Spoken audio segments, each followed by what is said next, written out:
Hello dear friends, Kuwait का आज़ाद visa क्या है और कुवैत का आज़ाद वीज़े के हिसाब से कितना अमाउंट खर्चा करके कुवैत देश में आ सकते हैं, क्या क्या प्रॉब्लम्स फेस होगी, क्या क्या बेनिफिट्स उसके हैं, वो सब मैं इस वीडियो में बताने वाला हूं। लेकिन दोस्तों, कुवैत का आज़ाद वीज़े से रिलेटेड मैंने कई एक वीडियो बनाई है, बहुत सारी इन्फॉर्मेशन मैं उस वीडियो में दे चुका हूँ ऑलरेडी। वो कुवैत न्यू वीज़ा की प्ले लिस्ट में जाकर के आपको वो चीज़ मिल जाएगी।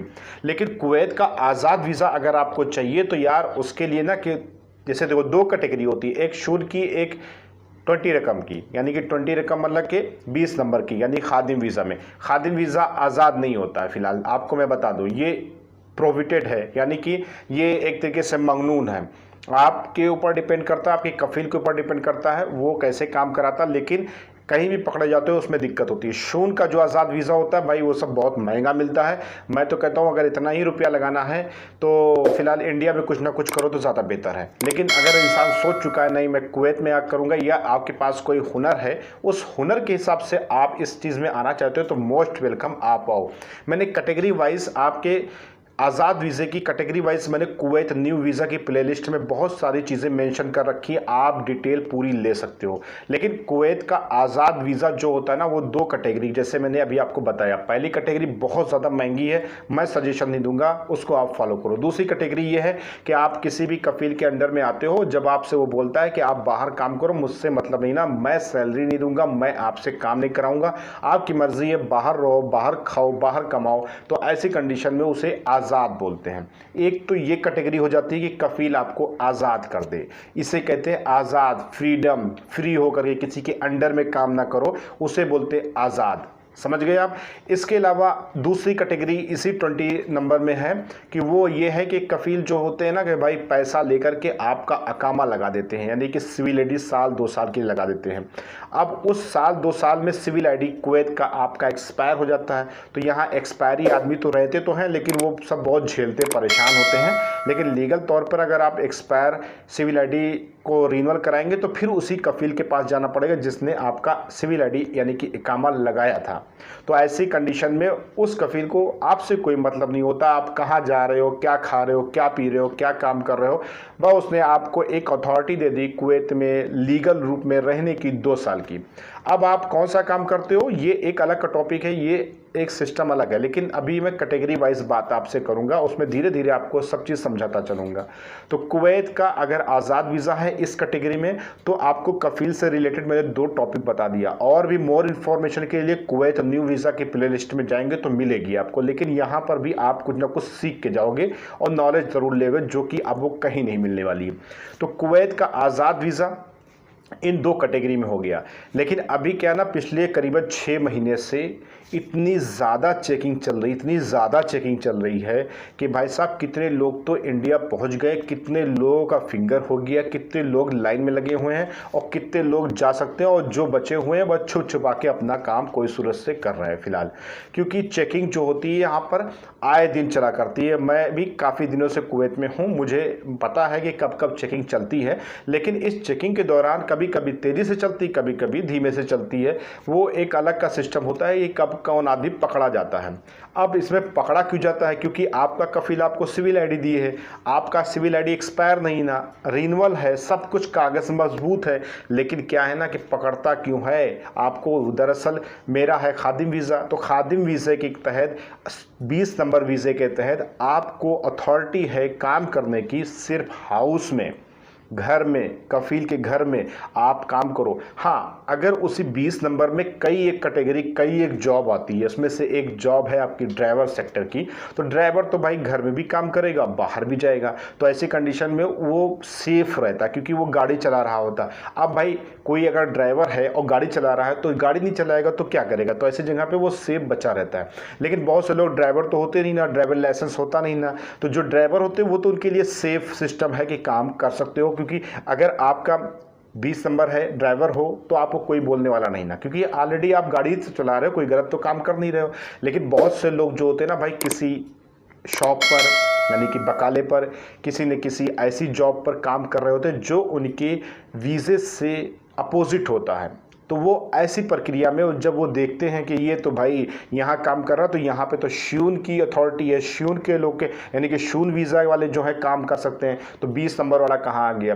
तो 20 नंबर वाले अकामे से उसमें मशीन में डाल के पता किया जाता है कि ये बंदा किस कफील के अंडर में आता है। उसको कॉल जाता है कि आपका बंदा यहाँ पे काम कर रहा है, ऐसा काम कर रहा है। तो वो अगर सपोर्ट करता है, वास्ता वाला हुआ, सपोर्टिंग सिस्टम हो, तो आपको तो कोई दिक्कत नहीं होगी। लेकिन उसने अगर कोई सपोर्ट करने से इनकार कर दिया तो वो बोलेगा अपना आदमी बुलाना चाहते हो तो बुला लो, और नहीं बुलाना चाहते हो तो कोई बात नहीं, फिंगर करा करके आपको यहाँ से भेज दिया जाएगा। तो इसमें प्रॉब्लम्स ये आती है, आप गलत नहीं कर रहे हो लेकिन एक कानून के हिसाब से अपोजिट साइड में वर्क कर रहे हो भाई, इस वजह से पकड़ा जाता है। शून का सिस्टम ये है कि शून का आदमी चाहे बकाले में काम करे, चाहे कंपनी में काम करे, चाहे किसी शॉप में काम करे, चाहे किसी मॉल में काम करे, चाहे किसी हाउस में काम करे, चाहे गाड़ी चलाए, यानी XYZ, वो उसको पूरी फ्रीडम होती है कहीं भी काम करे। अब शून का जो वीज़ा होता है उसमें आज़ाद के बंदे बहुत कम मिलते हैं, ना के बराबर मिलते हैं, और जो मिलते हैं उनकी एक हायर सिस्टम में, हायर जॉब्स में हायर अमाउंट मिलता है। और जो इस तरीके से होते हैं, ऐसा नहीं ना कि हमको पता है, गवर्नमेंट को पता है, सबको पता है, लेकिन बस ये है कि जब तक निभ जाए तब तक मामला हो जाता है। जब चेकिंग चलती है तो उसके दौरान जो पकड़े जाते हैं उनको भेजा जाता है, किसी को फिंगर लगता है, किसी को फिंगर नहीं लगता। तो कुवैत का जो आज़ाद वीज़ा है इसमें इतनी तरह की कैटेगरी होती है, और इस काम के हिसाब से आपको इसी हिसाब से पकड़ा जाता है। तो आप इसको समझ चुके हैं, कुछ भी समझे ना हो तो कमेंट बॉक्स में जाकर के आप कमेंट करिएगा तो मैं उसका आंसर दूंगा। दूसरे टॉपिक पर मैं बात कर लेता हूं कि कुवैत का आज़ाद वीज़ा, शून वीज़ा कितने अमाउंट का मिलता है। तो इसके लिए मैंने एक डेडिकेटेड वीडियो बना रखी है, उस वीडियो को जाकर के आप अभी वॉच करें और समझिए। समझ में ना आए कमेंट बॉक्स में कमेंट करें। कोई ये अमाउंट एक फिक्स अमाउंट नहीं होता है। और शून का जो होता है वो भाई जो ऑफिस वगैरह होते हैं, फिलहाल मैं इस पर बोलना नहीं चाहता क्योंकि इसके लिए मैंने एक वीडियो बना रखी है, तो ऑलरेडी मैं क्यों बोलूं, और ऑलरेडी वो चीज़ अवेलेबल है, आपको देखने की देरी है। बस कुवैत न्यू वीज़ा की प्लेलिस्ट में जाइए, आपको वो चीज़ इन्फॉर्मेशन और भी ज़्यादा इन्फॉर्मेशन मिल जाएगी। तो कुवैत का आज़ाद वीज़े की ड्यूटी और कुवैत का आज़ाद वीज़े का प्रोसीजर और कुवैत के आज़ाद वीज़े की कैटेगरी तो ये हो गई। कितने अमाउंट में कैसे मिलेगा वो भी मैंने आपको बता रखा है। अब कुवैत का जो आज़ाद वीज़ा है ना वो कैसे मिलेगा आपको, अब इस टॉपिक पर चलिए हम बात कर लेते हैं। देखिए फिलहाल मैंने इस टॉपिक से रिलेटेड कोई वीडियो में शायद मैंने बताया है कि नहीं बताया, मुझे ध्यान नहीं ना, लेकिन कुवैत का आज़ाद वीज़ा कैसे मिलेगा इसके लिए तो भाई वीज़ा तो आपको मिल जाएगा, लेकिन जो वीज़ा दे रहा है उससे बोलिएगा भाई मेरी जॉब सिक्योर करके रखो, क्योंकि जब आप कुवैत में आओगे तो आपको तुरंत जॉब में भी सिस्टम हो जाए जिसमें आपकी सैलरी स्टार्ट हो जाए।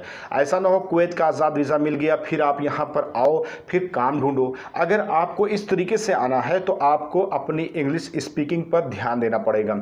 अगर आपकी स्पीकिंग अच्छी है तो आप नो डाउट कुवैत में करीबन 50-50 सिस्टम चलता है, कि अंग्रेजी और अरबी 50 लेवल पे चलती है, 50% लेवल पे चलती है। तो अगर इंग्लिश आपको मालूम है तो आज़ाद वीज़े पे आओगे तो आप खुद सर्च कर सकते हो जॉब, और इंटरव्यू देने के बाद आप जॉब ले सकते हो। वो एक अलग ही काम हुआ, एक अलग का सिस्टम हुआ कि किस कैटेगरी में, किस कंपनी में, कहाँ पे जा रहे हो, कैसे क्या सिस्टम है। और आप फिर जब मतलब कि समझ में नहीं आ रहा है कि बेहतर है कि नहीं बेहतर है, आप छोड़ करके दूसरे में जा सकते हो, लेकिन स्पीकिंग अच्छी होनी चाहिए। अब पता चला कि इंग्लिश भी नहीं आती, अरबी भी नहीं आती, और आज़ाद वीज़े पे चले आए, पैसा भी अच्छा खासा खर्चा कर दिया, अब यहाँ पे आपको काम नहीं मिल रहा है, तो ये बहुत बड़ी दिक्कत होती है। तो कहीं से भी आज़ाद वीज़ा मंगवा रहे हैं तो ये चीज़ आप अपना पहले से जॉब का सिस्टम ढूंढ लें। दूसरी बात ये हो गई कि वीज़ा कैसे मिलेगा। वीज़ा मिलने की दो कैटेगरी होती है, या तो भाई जो इंडिया में जो ऑफिसेस हैं उनसे आप वो बात करिए, वो दिला सकते हैं, उसे ना के बराबर दिलाते हैं। और ये तो जो कुवैत में है आपका रिलेटिव है, आपका दोस्त यार, उससे आप बात करिए, या कोई ऑनलाइन कफील आप पकड़ सकते हैं। ऑनलाइन आप गूगल पे जाके सर्च करिए, वहाँ पे बहुत सारे लोगों को अलग अलग जॉब की कैटेगरी के हिसाब से आदमी मिलते हैं, उनसे आप बात करिए तो शायद कोई कफील आपका वीज़ा। लेकिन आप बात तभी करोगे ना जब आपकी इंग्लिश स्पीकिंग अच्छी होगी। अब स्पीकिंग अच्छी तो आपके लिए ये सब रास्ते हैं, अब स्पीकिंग नहीं अच्छी है तो आपके रास्ते कहाँ हैं, बैन हो जाते हैं रास्ते, वो दिखते नहीं ना, फिर आपको सहारा दूसरा लेना पड़ता है, जैसे कि भी पहले मैंने बताया आपको। तो आपको अगर अरबी नहीं आती, इंग्लिश नहीं आती, तो अपना रिलेटिव, अपना दोस्त यार या कोई कफील को पकड़ करके किसी के ज़रिए से आज़ाद वीज़े का हिसाब कर सकते हो। वो आपके ऊपर डिपेंड करता है कितना महंगा पड़ता है, और जो दे रहा है उसके ऊपर डिपेंड पड़ता है। तो मतलब कि वो मामला उस तरीके से हल हो जाएगा। अगर स्पीकिंग अच्छी है तो वहीं से बैठे बैठे आप आ सकते हो, फिर आपको जॉब यहाँ आकर के ढूंढना पड़ेगी। अब यहाँ पर जो आदमी है वो ढूंढे चाहे ना ढूंढे, आप अपने हिसाब से काम कर सकते हो। तो आई होप कि मैंने इन वीडियो में इस चीज़ को मैंने अपडेट आपको कर दिया है और इन्फॉर्मेशन आपको अच्छी लगी होगी, यूनिक लगी होगी, और ये चीज़ आपको कोई किसी वीडियो पर आपको कोई भी यूट्यूबर्स नहीं बताएगा। और अगर कोई भी चीज़ में छूट गई हो या आपको कुछ समझ में ना आया हो तो आप कमेंट कर सकते हो, आपका हक है। मुझे लगेगा कि उस पर एक वीडियो लाना चाहिए तो मैं वीडियो दूंगा, नहीं तो आप एक कमेंट का आंसर दूंगा, टाइम मिलने पर ही दूंगा। कभी कभी आप अगर आधा घंटा भी नहीं होता कमेंट का, मैं उसका रिप्लाई दे देता हूँ। वो मेरे टाइम के ऊपर डिपेंड करता है कब मैं फ्री हूँ और कब मैं आपके कमेंट्स को पढ़ रहा हूँ। कुछ कमेंट्स पढ़ने पर भी मैं आंसर उसका नहीं देता हूँ, क्योंकि उसके लिए मैं अलग से वीडियो अपलोड करता हूँ, क्योंकि मुझे लगता है कि ये सवाल का आंसर सबको पता होना चाहिए। अगर आपको वीडियो अच्छी लगी तो लाइक, सब्सक्राइब और नेक्स्ट वीडियो का इंतजार करिए नई इन्फॉर्मेशन, यूनिक इन्फॉर्मेशन के लिए। तब तक के लिए जय हिंद, जय भारत।